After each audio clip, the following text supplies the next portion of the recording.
Assalamualaikum geng kebun. Saya pernah post tentang tanam pokok keladi di kebun kami. Ada yang bertanya tentang jenis keladi yang kami tanam.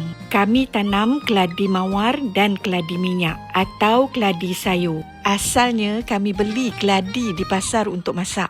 Biasanya di pasar ada jual beberapa jenis keladi yang boleh dimasak lauk, isinya juga boleh digoreng atau buat pengat. Ini contoh macam keladi di pasar tadi. Potongkan seinci di bahagian atas dan boleh ditanam. Ada yang tanya, tugal ni boleh dibuat besar tak untuk dapatkan keladi yang besar? Memang boleh.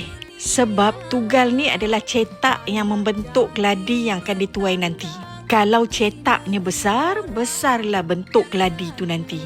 Ada yang tanya tanah yang kami gunakan untuk tanam keladi. Sebaiknya kita buat batas untuk gemburkan tanah, memudahkan keladi tadi membesar. Baik, yang bertanya tentang tanam keladi dari sulur. Setiap pokok keladi memang ada sulur atau anak pokok.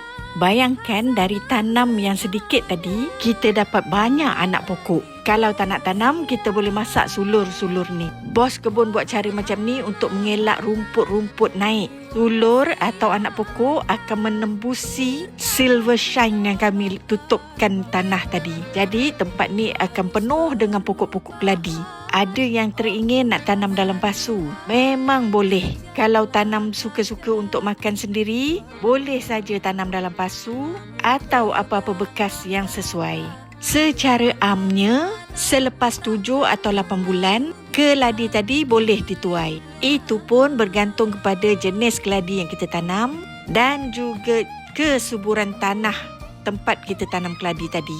Ada yang minta petua, kalau kita makan keladi dan terasa gatal di tekak, nak buat macam mana?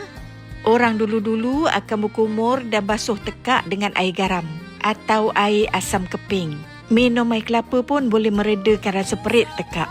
Apapun kalau masak dengan cara yang betul, dapat mengelak tekak gatal. Alhamdulillah.